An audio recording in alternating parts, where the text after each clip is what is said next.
हम सिर्फ ये कह रहे हैं कि एफआईआर दर्ज कीजिए।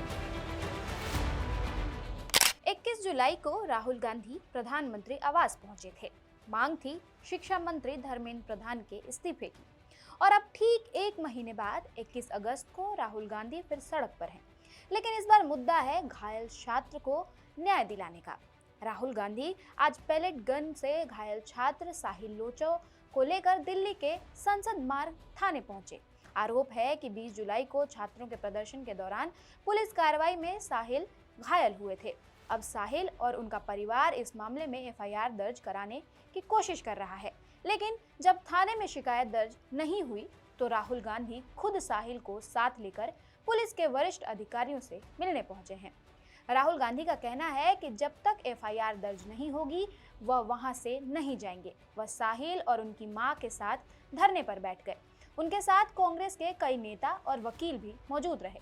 राहुल गांधी ने पुलिस अधिकारियों से साफ तौर पर एफआईआर दर्ज करने की मांग की। जानकारी के मुताबिक उन्होंने ज्वाइंट सीपी नुपुर सिंह से भी मुलाकात की और इसके बाद डीसीपी से बातचीत की। दरअसल यह पूरा मामला 20 जुलाई को हुए छात्र प्रदर्शन से जुड़ा है। छात्र नीट और दूसरी परीक्षाओं में पेपर लीक के मुद्दे को लेकर तत्कालीन शिक्षा मंत्री धर्मेंद्र प्रधान के इस्तीफे की मांग कर रहे थे। प्रदर्शन के दौरान पुलिस की कार्रवाई को लेकर कांग्रेस ने गंभीर आरोप लगाए।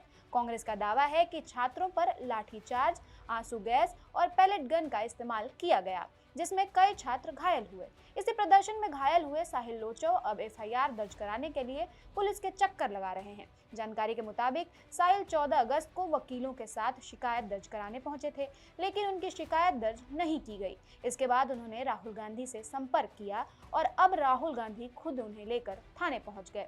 राहुल गांधी पहले भी साहिल के साथ प्रेस कॉन्फ्रेंस कर चुके हैं। उस दौरान उन्होंने साहिल की चोटों को दिखाते हुए पुलिस कार्रवाई पर सवाल उठाए थे।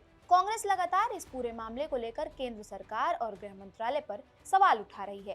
कांग्रेस का आरोप है कि छात्रों पर हुई पुलिस कार्रवाई की जवाबदेही तय नहीं की जा रही है। पार्टी का सवाल है कि आखिर छात्रों के खिलाफ पैलेट गन इस्तेमाल करने का आदेश किसने दिया और इस कार्रवाई की जरूरत क्यों पड़ी। वहीं इस मामले में सुप्रीम कोर्ट ने भी 5 सदस्यीय हाई पावर कमेटी गठित की है। पूर्व जस्टिस आर सुभाष रेड्डी की अध्यक्षता वाली यह समिति 20 जुलाई को दिल्ली के जंतर मंतर और देश के दूसरे हिस्सों में छात्र प्रदर्शनकारियों पर पुलिस ज्यादती के आरोपों की जांच करेगी। यानी एक तरफ सुप्रीम कोर्ट की जांच कमेटी इस पूरे मामले की पड़ताल कर रही है, वहीं दूसरी तरफ कांग्रेस अब घायल छात्रों के लिए सीधे एफआईआर दर्ज कराने की लड़ाई लड़ रही है। अब ठीक एक महीने बाद राहुल गांधी फिर पुलिस के सामने हैं, लेकिन इस बार उनके साथ कोई राजनीतिक पद की मांग लेकर नेता नहीं, बल्कि एक घायल छात्र और उसका परिवार है। राहुल गांधी का कहना है कि साहिल की एफआईआर दर्ज होनी चाहिए और पीड़ित को न्याय मिलना चाहिए। वहीं कांग्रेस का आरोप है कि अगर एक घायल छात्र की शिकायत तक दर्ज नहीं होती तो फिर पुलिस कार्रवाई की जवाबदेही तय कैसे होगी। राहुल गांधी ने गृह मंत्री अमित शाह पर निशाना साधते हुए कहा कि आखिर वह न्याय से इतना क्यों घबरा रहे हैं। उन्होंने आरोप लगाया कि साहिल के साथ हुई पुलिस कार्रवाई पर अब तक न तो गृह मंत्री ने छात्रों को कोई सफाई दी और न ही प्रधानमंत्री ने उनसे माफी मांगी। राहुल गांधी ने कहा कि साहिल की एफआईआर दर्ज होगी, न्यायिक जांच होगी और इस बर्बरता के लिए जिम्मेदार लोगों पर कार्रवाई की जाएगी।